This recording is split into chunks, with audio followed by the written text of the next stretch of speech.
Welcome, everybody, to the Scott DeConing Leadership Podcast. I am Scott DeConing, and I welcome you to episode number 10. We're officially in double digits. Double digits, here we are. I want to again welcome you to the episode. Today, we are going to talk about something that is actually near and dear to Hugo and my heart. It's something that we've known a lot about for the last, for me, it was 14 years. And I've also known what it's like without it. And Hugo, you're in the same boat as I am, but we are going to know a lot about empowerment today. Today, we're going to focus on the connects and the disconnects on empowerment. That's right. Yeah. Before we jump into that, though, I do want to give a quick shout out to a cause that I am doing. In the last couple episodes, I've been talking about blessliberia.ca. Although still very involved with that charity, I am actually focusing this month on Movember. For those of you that don't know what Movember is, we actually take a company has actually started, I believe it's a nonprofit, takes on the role of identifying awareness to male health problems, both physical and mental. So what I'm doing in this role is a participant. I am growing a beard and a mustache. I've never actually grown a beard before. I've grown a mustache, and it's always been creepy. So I'm trying to grow a beard just to see what the difference is. But I'm actually going to post a link to my Movember page in the description.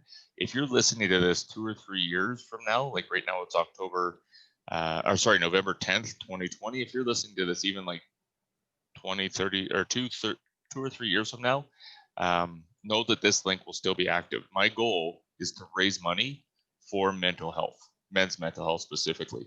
I myself have been dealing with anxiety for as long as I can remember, and it's only the last, I would say, 10 years that I've actually really started to take a hold of it. So this one is near and dear to my heart. Some stats that I actually found very surprising is that 4 out of 5 suicides that happen are men. And it's mostly because we're told that we can't talk about stuff. We got to show weakness, or we can't show weakness. We got to look strong all the time. Now I know the paradigm is changing. Society is getting a lot better with that. I've even started a YouTube channel on my anxiety to try and help others. But with this money actually goes to help find research for physical, whether it be cancer or something like that, or mental instability for males. October is usually breast cancer month. November is usually Movember. So if you can, please go to my page. Please donate. Whatever you can give is helpful. My goal for this month is $200. I'm already $30 in. Thank you for those who donated. But if you want to, you can. Very, very, very close cause for me. I'm not a sponsor. I'm just being a participant and just trying to draw awareness to something that has affected me for a long time. So again, I'll post the Movember page in the show notes, and we'll hopefully get you guys able to donate or share it even. So that's Movember. How are you doing, Hugo? I'm doing pretty good. It's funny you say that because I do have family members that have mental illness, so it's close and dear to my heart as well. Absolutely. One family member who is this happened probably I'll say about 70 years ago. But that family member actually committed suicide, which is sad, and because they didn't get the help that they needed. But I totally understand what you're saying. As men, we're taught to be tough, and we can't show our emotions and that kind of thing. And that's right. So a lot of men suffer. I think I read an article that says, especially men between the age of 50 and 70, between 50, 55, 60, 70. Men at that age usually think seriously about suicide. So we need to think about that and be aware. And if we can shed some light, if we meet someone that's going through a rough time, if we can shed some light and help them out and help them to feel better about life and a better outlook on life. Yeah. The number one thing I notice is hope. What's the common thing is they don't believe that there's any hope, that there's any hope in in their future. So Right. instead, they no longer want to live towards their future. So they're thinking of hopelessness. So we're both Christians, myself and Scott, and we believe that in Christ Jesus we have everlasting life, and we have the good news of the gospel as well. So it's a great opportunity to be a witness. You know, Absolutely. I told Scott earlier about someone that I met on an aircraft while I worked as a flight attendant, and this person, not unbeknown to me, was actually thinking of committing suicide. Right. And I was able to lead them to the sinner's prayer, and they accepted Christ in their heart, and uh, and made a 180 turn their life completely around. And I Right. thank God for that. That I was able to be empathetic enough and to truly listen, and make them feel warranted, so they can share the story.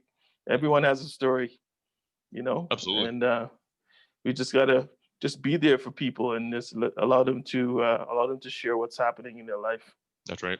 That's right. So, if you are struggling, I should add this as well. If you're struggling, please feel free to reach out. You are not the only one in this boat.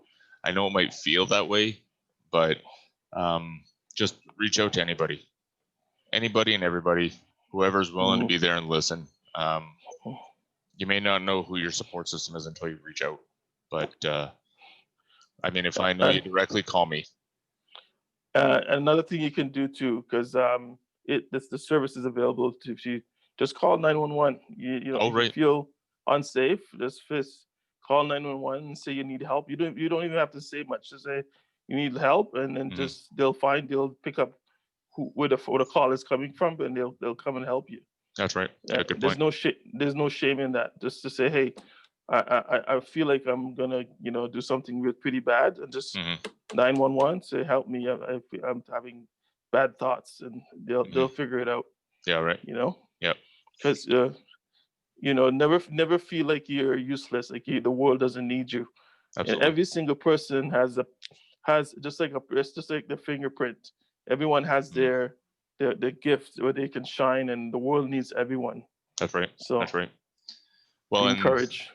I was listening to Les Brown on a podcast, and Les Brown actually talks a lot about religion. Well, spirituality. I shouldn't say religion, but spirituality.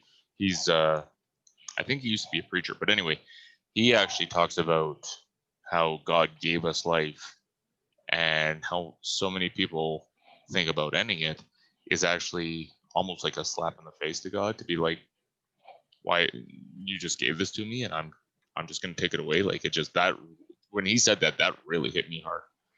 I couldn't I never thought it like that before, so it was something else. So today we're going to talk about empowerment. We're going to talk about the pros and the cons, because for those that don't know what we mean by empowerment, it's where you're actually putting power or control into the hands of the people doing the jobs. We talked about this a little bit last week. You and I did, Hugo. I didn't mention it on here, but we talked a little bit about John C. Maxwell's perspective on empowerment.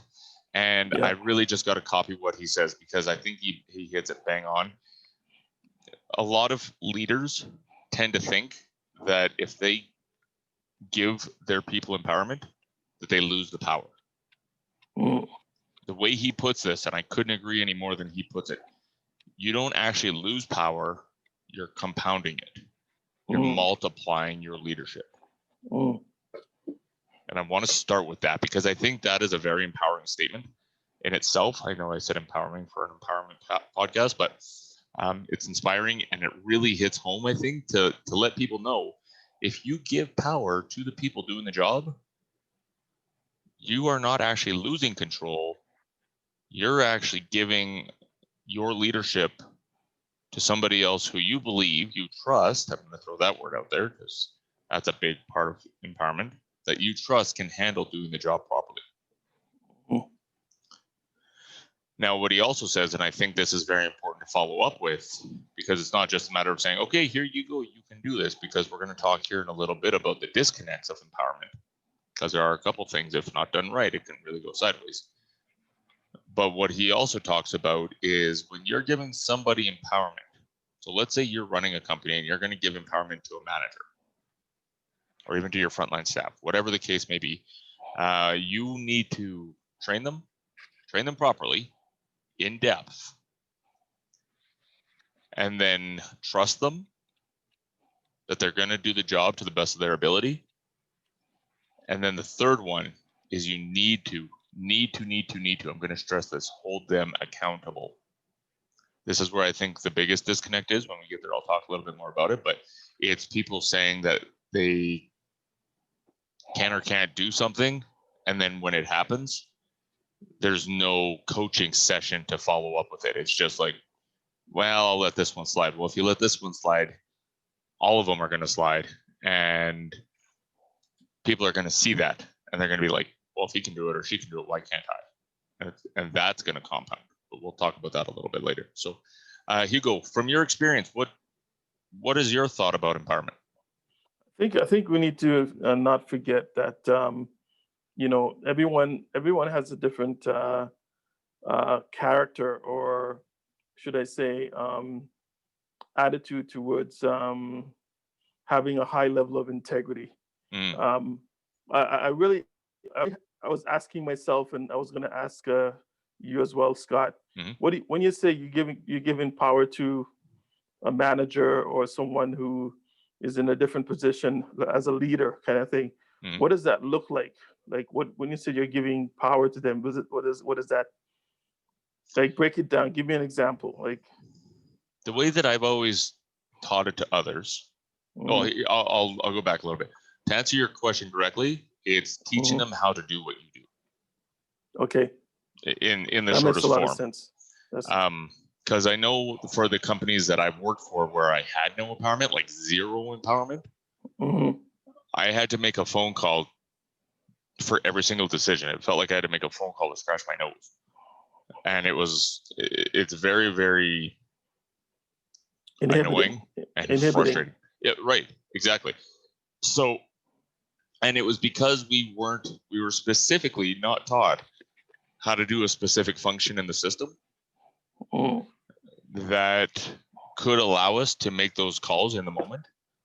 And that was done on purpose. Interesting. Yeah. The way I've always taught it as well is that when you think of empowerment, so let's say that I'm dealing directly with the customer and I'm thinking empowerment, I have to think like the CEO. I see. And then I would usually pose it. So I'll pose it to you, Hugo, just because you're the only one here and you're able to answer me. What is the CEO of a company responsible for? He's responsible for the running of the business from the top down, from executive leadership all the way down to frontline. Exactly. And also the satisfaction of who? The investors. Partially, yeah. Investors as well, and of course, to the satisfaction of essentially everyone in the company. Right. Internal and external. Also the customers. That's right. Can't forget the customers. And that's just it. So when I taught empowerment, that's the way I put it. Is I said, okay, if you think of yourself as a CEO, and you think of what the CEO is responsible for, they're not only responsible to take care of the business, but to take care of the customers as well. And if I'm in that position, I have to think the same. It's interesting you say that. Yeah, it's interesting you say that, Scott, because we both worked at a company that was taught that we are all owners. Yes. And yes. And that kind of thinking really makes you step outside of yourself and go, interesting. How can I help? How can I influence those that are around me to be a better version of themselves as well? Whether it's your circle of influence or sphere of influence, how can I step out of my box and be, and with empowerment, be a leader in that essence, right? And having that leadership mindset, and therefore engaging others to do the good things. Because I've spoken with a few VPs in the company I work for, and one of them asked me, "How do you engage frontline?" That's the big question, because Yep. we can tell you so many things that we can do, or we can sort of try to sell it, but how do you get frontline to actually want it to move? And I think the answer to that is being a leader, or being an effective leader, even on the front line, That's right. right? Having a mindset of leadership, even though I'm a person on the front line or in lower management even, and be able to say, okay, interesting. Let's face this together as a company, as leaders, as Mm, responsible leaders. mhm. And when we have that kind of attitude, if you think about it, then our actual leaders will feel more comfortable trusting us. That's right. And if they trust us, then we come to the place where they begin to look at our individual talent, because Hmm. everyone has a different talents, Hmm. and be able to empower us accordingly. So Right. if your talent is talking to a crowd of people, and inspiring them that way, I give you empowerment to go ahead and talk to our initial class when they're doing their welcome to the company Mm, day. If your thing is to do the one-on-ones, to talk to someone, I get you to work with the PSMs or the team leaders, and do mhm. the one-on-ones with particular of our staff, Right. and be able to see that talent really shine. Mm, And and that it's the shining of that talent that will kind of uh, encapsulate the ultimate leader mindset.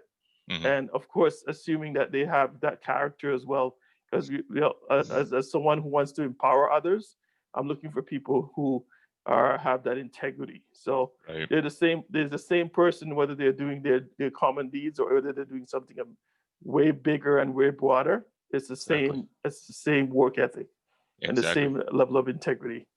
Yeah. Well, and what I've also noticed too, when we had empowerment to do our job, and I like how you said we were all owners, because I totally forgot about that, because it hasn't been that way for a while now. Um, but when we thought of ourselves that way, we even went as far to say, okay, where can I cut costs? Yeah, exactly. Right. Because that's what an owner does. Mm, And again, you multiply your leadership by doing that, because people who are on the front line doing the job every day, when they have that kind of control mhm, and they care, and I like the way, I like the fact that you threw out integrity a couple times, because that's a huge part of empowerment, is right. to talk to the right person and make sure that they're doing what they should be doing, even when nobody's watching. And I believe that's Mm, the unofficial definition of integrity. yeah. And if you have that person, Mhm, they will solve that problem for you, yeah. because they can look at the process or look at different things and say, man, we are wasting so much paper doing Mhm, this. Why are we even doing this? This makes no mhm, sense to me. And when people are starting to think that way, that's when the unknown costs start to get saved. mhm, mhm. It's Yeah. interesting you say that, because I'm thinking of what I wrote on my website. And Hmm. by the way, just to let you know, ladies and gentlemen, my name is Hugo Isles. My website is cluesolutions.org. Yep. So CLUESOLUTIONS.org. Yep. And what's interesting about that website is the the plan of action is to actually engage frontline people Right. from the front line, and form a focus group with these people, and be able to choose people that have integrity, they Hmm. have talent, Hmm. they're passionate, they're um, they're creative, Hmm. and sit down and said, interesting. Could we do this a different way? What Right. have you ever thought of this? Have you thought of that? Hmm. And they're able to step into those conversations with leadership, and be such a complete addition to that team, Absolutely. that leadership actually would look forward to hearing from them, Hmm. because they have the opportunity to see the company from the bottom up, Right. whereas leadership sees the company from the top down. That's So right. there's anything that has been missed, or whether it's a blind spot, because the leader's position, or anything that he misses, the people from the bottom up can see it, Right. and talk about it. So it's Mhm. important to work with, not necessarily, because most people think, okay, you have to talk to someone like a consultant, who has lots of degrees and lots of experience to Right. sort of turn a company around if you have a moral issue, or Mhm. if we have a trust a low trust environment. Mhm. And no, not at all. You can use your own people, but it takes someone like myself and hopefully someone like Scott to pick the right people, like the right team focus group, to put them together and to say, interesting, let's tackle this concern that our leadership is having, Right. and they can add value and be a seriously uh, uh, a good addition to the team. That's right. That's right. Yeah. And I think too, if it's done properly, and I'll say why I say that here in a second, but if it's done properly, it runs very, very well. The customers are happy, the people are happy because they feel empowered. They feel like they have control of things that may seem small, but to them are big. The reason I say it has to happen properly is, as I said before, John Maxwell said that we actually have to train them and train them to do what we do. And again, I think this is another area where I think people are afraid to give away control because they think they're going to lose control. But if we train them properly and they're able to take on, let's say, a complaint from a customer in that moment and can turn it around to the point where they're shaking their hand. Well, they won't be shaking hands right now because of COVID, but let's just say they're shaking hands saying, thanks for helping me. That's one less problem you have to face a week from now when they write a letter in or write something on Twitter or Google reviews, whatever it is. And training them properly in the moment right now is crucial for something that you want to do later. Yeah. It's funny that you talked about that, Scott. My mind ran off on a conversation I had when I went to have coffee with one of our leaders at the company that we worked for. And we were talking about the concept of having an undercover boss. Yes. Yeah, And I thought about that. it was interesting. I call it he said undercover because he liked that term. I call it the unknown boss. Oh, there you go. So you have a group of like customer service agents. Well, maybe not right now, but a group of flight attendants, a group of CSAs, customer service agents, and you don't know, right in their midst, it's someone from leadership that's actually in their midst. And it's sort of a double-edged sword or kind of thing where he gets to see the passion and the enthusiasm of the front line as people get into their work and their work ethic, and he gets to see the firsthand without any interruptions what the front line goes through, and how their the determination and their grit and their love for their job and their passion for their job. He gets to see that. Yes. And that's beautiful. And at the same time, the front line or the middle management get to meet someone from the top and have an interesting conversation about things that probably have been overlooked. Right. That they can pay attention. And it's a beautiful, beautiful activity for leadership because leadership really gets a good picture, a good snapshot of how things are going from the bottom up. And so we kind of joked and talked about that. Yeah. And it was interesting. So you never know, it could happen, but on the undercover boss type approaches, it's something to think about, Yeah, I really enjoy that show because it really does show, not like you said, not only the passion that the employees have, it also shows where things are faltering. And what I really like about that is they actually, at the end of the show, and really that's the biggest part that I look to because that's when the bosses usually give what the employees have always wanted. And that's always kind of heartfelt and stuff. But what I've noticed is they actually create positions for those employees at that point in the show to say, we want to make you the director of training for this department because amazing. Yes. Through their journey, they've realized that that's a gap. Yes. Which they wouldn't have any other way. Right. Right. So there's money involved with trying to figure this out for sure. But when you think long term, how much you're going to save? Right. Let's just say in morale. Yeah, definitely. Morale alone.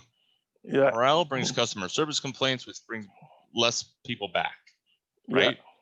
But if I can make those people who are directly helping my customers happy and show that I trust them and they can trust me, that's just, it's synergy is what it is. That's it. You got it. Synergy. Yep. You hit it on the nail. Because high trust, I believe that high trust is the currency that we need in order to empower or be empowered. Absolutely. And it's just like currency. If I come to you, Scott, and I don't have the proper currency, there's no exchange, there's no transaction because there's no currency. Right. And that currency may be intangible, but it's very, very real, and that's high trust. And it's a great opportunity. It's good when I think when leadership can actually come down to the front line for a little bit and see what goes on in the front line level and the challenges that they face and the attitude, the positive attitudes and so on, and the talent that the frontline folks should have, or even middle management, and see what they go through. Making sure the processes from the top it goes through, and it becomes creating tools for the frontline to then pick up and work and just work away at what they need to work at. That's right. So is it challenges on every level to actually experience that? I think it's really something special. It is, for sure. It is. Now, if we take a look, because some people might be like, yeah, but does this really work? Here, let me give you some companies that actually are really, really good at empowering. First of all, we can look at Google. I don't know how many people know anything about Google, but I can say, because I've actually been to Google headquarters, at least for a short visit, that the level at which they take care of their people is astounding to me. It was just mind-blowing, because we ended up, this friend of mine who I ended up going with, and I ended up talking to somebody who they call new Googlers, and they kind of gave us a rundown of what happens when you're just starting with the company. And this person that we were talking to lived in New Jersey, moved to San Francisco because that's where Google's headquarters are, well, south of San Fran. But she said they went through a point of making sure that she had a relocation counselor to make sure that the move, by the way, they also hired movers, but to make sure that the move for her was mentally okay as well as physically, because she was leaving her friends and family, and it was a big thing. Because she felt so valued, I know, just from talking to her, I know she won't go anywhere else. All of her innovation, all of her thoughts, all of her ideas to move Google forward, which I honestly believe Google is going to start taking over the world, but all of those ideas are going to go to Google because she believes in Google so much. That's just one example of taking care of your people, giving them the empowerment to do whatever they need to do. For those who haven't seen the movie The Internship, I believe they even have nap pods. I'm just going to pause there for a second. Nap pods. How many of us would like to have a nap at 2 o'clock in the afternoon for like half an hour even? Yeah. Because we'd be more refreshed. Let's go, right? Especially as parents. So it's just one thing to say, okay, I trust you're going to get the work done. You can go outside and play volleyball if you want, which, by the way, they do have a volleyball court there. And then get back to work whenever you're ready. And we're just going to trust that everything works. And that's huge, huge. However, there's the accountability piece. And that leads me to the next company. Sorry, Hugo, I'll get to you in just a second. The next company is Disney. I don't know how many people listening or watching have been to Disneyland, but every single person, doesn't matter whether you're playing a character, working in one of the shops, or you're a street cleaner. It doesn't matter. You are all given the same training, and that training is guest experience. Now, the reason is, even if I'm a street cleaner, I have the ability to make their day, to make their trip. Some people save their whole lives to go to Disneyland. Now, all of a sudden, you walk and there's street cleaners going, I don't want to be here, whatever, right? Ruins the whole experience. So they keep every single person accountable to make sure that everybody is doing exactly what they were trained to the best of their ability, with a smile on their face, helping out their guests, is what they call them. What are your thoughts, Hugo? Powerful. That's very powerful. We can see why Google is doing so. Not Google, Google too, Google but Disney's doing so well. I mean, Disney's buying every not every company, but they're taking over, and they're doing a lot of great things from the top down. And I think it's very, very cool, very niche, and very cool that they still stick with their story, right? Right. Every brand, anytime there's anytime you're presented with a company's brand, most of the time a brand is really a story. There's a story that needs to be told. I like that. Right? And their story is so powerful and so groundbreaking that it gives them a lot of leverage in order to drive that brand, that story at home. Absolutely. You know, where this the story of Walt Disney, how he started, and you know his struggles and his successes, and all that kind of stuff, and then you know what they have to offer, and what's really interesting, what I've heard, I haven't been there, but I've heard that the workers are very consistent, and every time you go there, you get treated the exact same way. That's just right. like, you know. That's right. And interesting, I heard the same thing about at least 10, 15 years ago about a company called WestJet. And it's not called WestJet because they fly west. No. Believe me, that was a question from someone that I spoke to.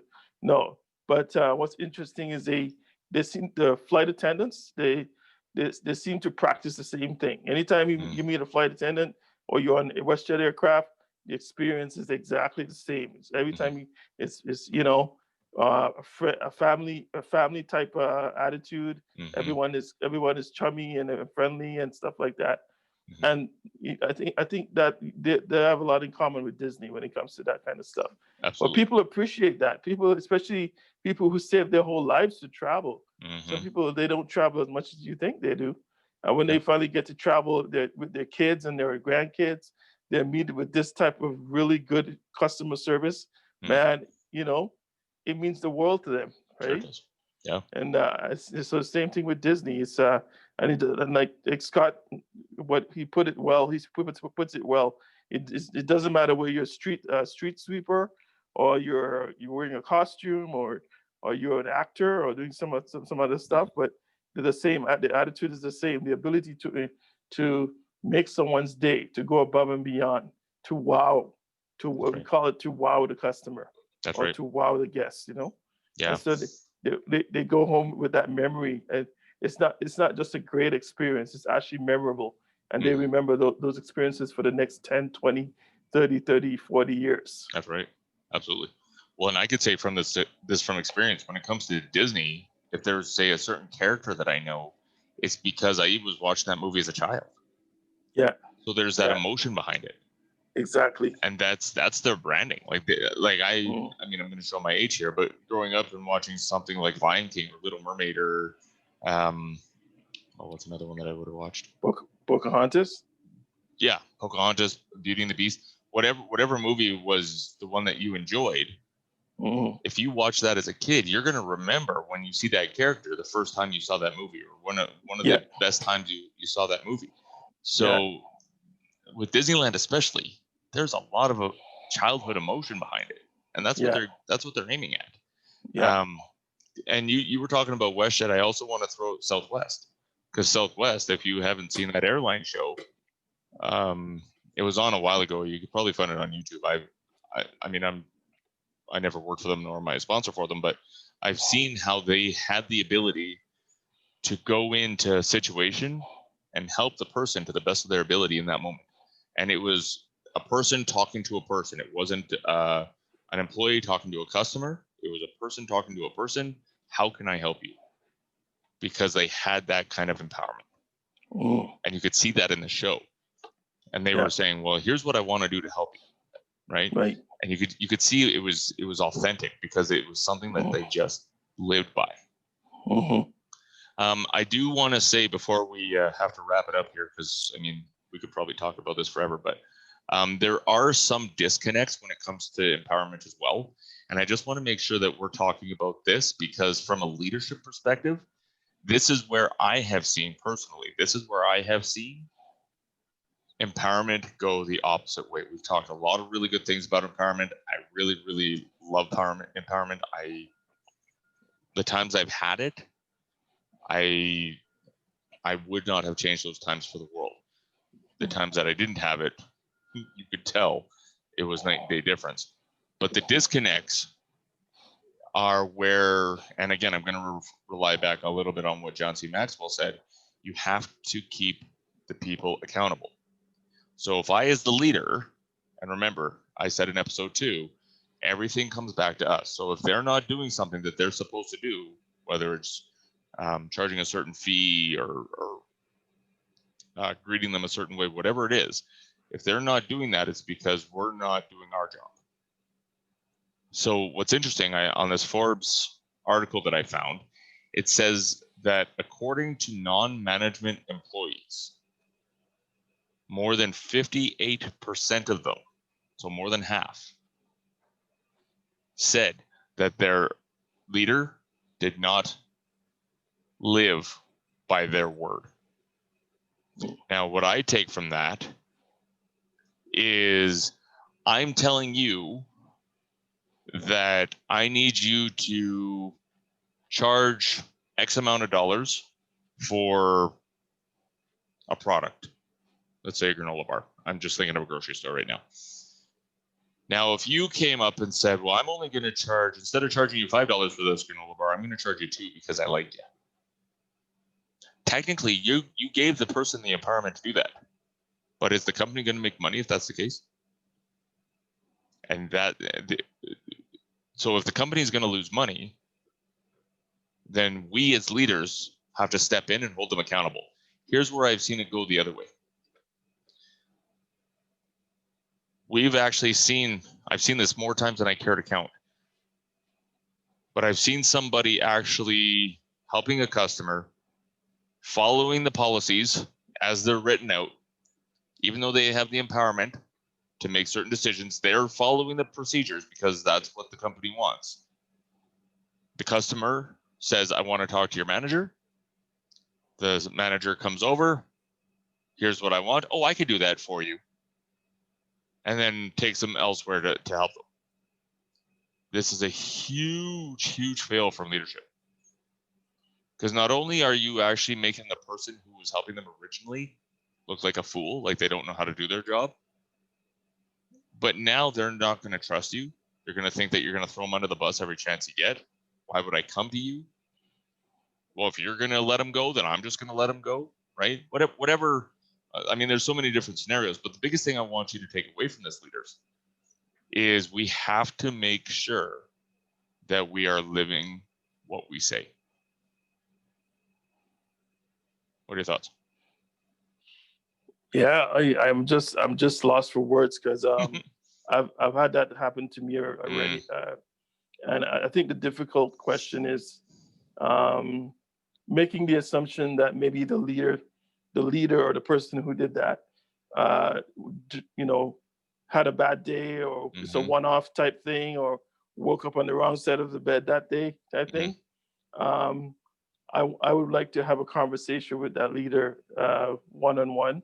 That's right. about that, and say, how do you do it though? Because what if it's someone that has ego issues, someone that feels they can be offended very easily? Yeah. It's a touchy thing, but I think it's worth having a conversation with that person, and I'll let them know how you feel. Say, I felt like I was useless. That's right. Because here am I following what I'm supposed to do regarding this. And then you came over and you changed your roles completely. That's right. And do something that's 180 degrees away from what I was doing. Right. Just bring it to that person's attention, and If they listen to you, that's great. If they kind of shrug it off, then go to their manager, go to the person who was above them and say, hey, Absolutely. this, I think that when you say we need to take we need to be responsible. I think that's a good way to be for a frontline person to be responsible. Just keep following up, Mhm. because if we don't do it, guess what? The customer will do it, even worse way. That's right. So, That's right. the customer has the power to actually write a letter Hmm. to the top, to people at the top, to write a letter, and who knows what that letter is going to say. So yeah, to say something and say, hey, this is not right. Hmm. Bring it up with their leader, and hopefully it can be resolved that way. Yep. Um, I tend to see most of the times when something like that happens, I tend to think that it was just a mishap on behalf of that leader. Hmm. Maybe that leader just didn't know that the procedure was a certain way, Right. and you can't just go and change it because you feel like it. Right. Maybe they didn't. Maybe they honestly didn't know. So Well, that uh, in itself is a coaching session.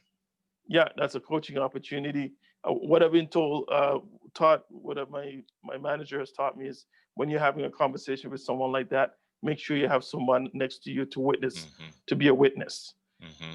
Because if you don't do that, they can turn it into an issue, and it'll be your words against their words. That's right. And they can That's say, right. Scott was disrespectful to me, and he was going against the workers code and all that kind of Hmm. stuff. No, Hmm. you have a witness to stand there and listen, and then you tell them what's on your heart. Right. And I would say not only have somebody there to witness it, but also allow them to bring somebody that they trust in. Yeah, So it that's kind of even goes better. both ways, right? If you can Yeah, find one person that's neutral, both sides, perfect. right, Um, perfect. but if not, then just say, I'm going to bring um, this person in. You bring whoever you want in, only one person. Bring them in just to observe, Hey, and that way, uh, that way it doesn't feel like they're being attacked, right, right? And if that's the whole purpose, and they want to really feel like they're actually being listened to, then it's not 2-on-1. So yeah, the biggest thing with disconnecting in empowerment is not doing what we say. So if I say that the policy or procedure is a certain way, and then I actually go against that, especially in front of the agent, then I'm basically just cutting my legs out from under me. And so what we need to do is we need to be very aware of how we're saying what we're saying and making sure that we're living it so that we're authentic as well.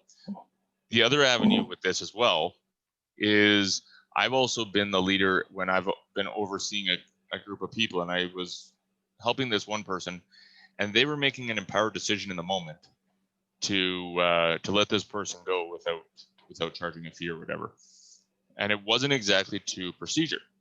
Now I've given them the empowerment to do that. So again, this is on me, but it has to be, again, if I don't hold them accountable, they're just going to keep doing it thinking that it's okay. And yeah, if they keep doing this, then eventually the company's going to run out of money. So the way that I had to handle this, and I'm saying this because it really worked in the moment, and it's an avenue that I really believe works because I don't want to reprimand them in front of people, is as long as it's not safety or security related, hmm let it play out with this customer and then pull them aside and then give them the areas of opportunity for growth. right, Because if I were to say, no, we can't do that, you have to charge them this fee, whatever it is, in front of the customer, then we don't look like we're on the same page. So as a leader, what I'm going to do is I'm going to support your decision in the moment. And then we're going to talk about what future situations like this could look like and what the impact is, not only for the business, but maybe for the person, another person down the road. Well, I didn't have to pay for that last time I was here. Right now we're going down that avenue. right. So there is an impact for making these decisions, but this is where we as the leaders now have to make that conversation happen to say, here's the impact. hmm How else could we do it? Yeah. I think having that conversation in the beginning of letting them know that they need to, they will be expected to be accountable Mhm. and show accountability, and that will actually be observed by leadership and measured Absolutely. as well, Mhm. as well. So it kind of shows, it gives the balance, you know. Right. It shows, well, I'm empowered, yay, that's great. Mhm. However, I'm also I'm also expected to be extremely more responsible in Mhm. this type of, you know. And Mhm. it kind of goes like what was it, Aunt May for Spider-Man? She says, where there's great power, Ah, right, there should be a great responsibility. yes. And that's so true. I think it goes hand in hand. So Mhm. don't just go, oh, go ahead, feel free to wow the customer and so on and so forth, but not talk about the other side of the Mhm. coin. Because I Mhm. find if you only talk about the other side of the coin when there's an issue, Mhm. it's like pulling teeth. That's right. It's gonna be hard because they're not expecting you to say that. Right. But I say when you give them empowerment, the same day just tell them the plus and the minuses. The plus is you have empowerment now, so you can be an awesome customer service Mhm. personnel. The minuses is that, well, I'm expecting some type of an accountability of what our expectation is, and you have to practice what you preach. That's So right. if whatever you said you're gonna do, you got to do it, and Mhm. we're going to be expecting you. We're following up, and we'll be measuring as well. That's right. That's right. So, really, really good topics. I believe we could do a whole part 2 on this, to be honest. I do want to wrap it up there. There is one other thing I just want to mention, because you threw it out there a little while ago, Hugo, was talking about somebody who has an ego, who Yeah, believes that they can do everything the best and all this kind of stuff. yeah. I want to go back to the 7 habits of highly effective people. And I Okay. want to refer to principle number 4 when you're talking about a win-win approach, specifically listening to understand.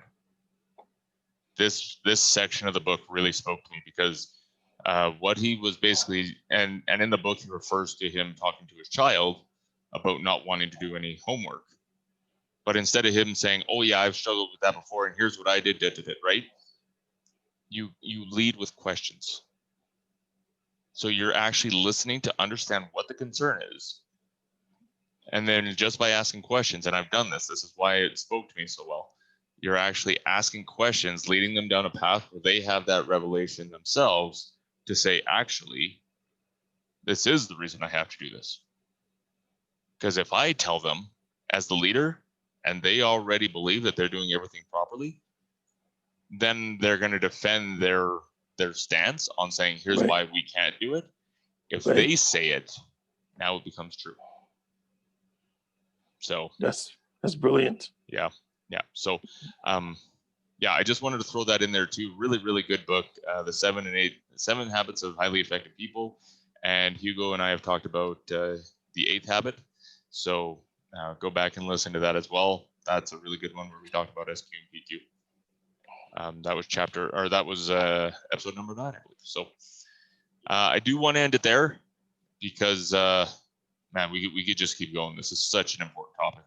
But if you are having trouble with your company and you want to actually know how to introduce empowerment to your team, feel free to reach out to Hugo. He'd be more than happy to help you out. Again, Clue Solutions with a plural, cluesolutions.org. Feel free to reach out to me. I'll put my links in the description, and I'll put his website in the description. That's the best way to get a hold of him. We would love to sit down and talk with you and see how we can help. I hope this is bringing nothing but value for you. And I'd like to thank you, Hugo, for again joining me here. You're You were most my welcome, first my friend. guest, and now you're Yeah. becoming my co-host. So, so this is really good. Yeah. And please, if you can, help me to support Movember. As you can tell, I am growing the beard. My wife hates it. It's kind of itchy, but it's for a really good cause. So anything you can do to help, even to bring awareness, share the link, whatever, is definitely helpful. So thank you once again, my friend, for being on this episode. All right. And we'll talk to you on the next one. Okay. Sounds good. See you later, everybody. See ya.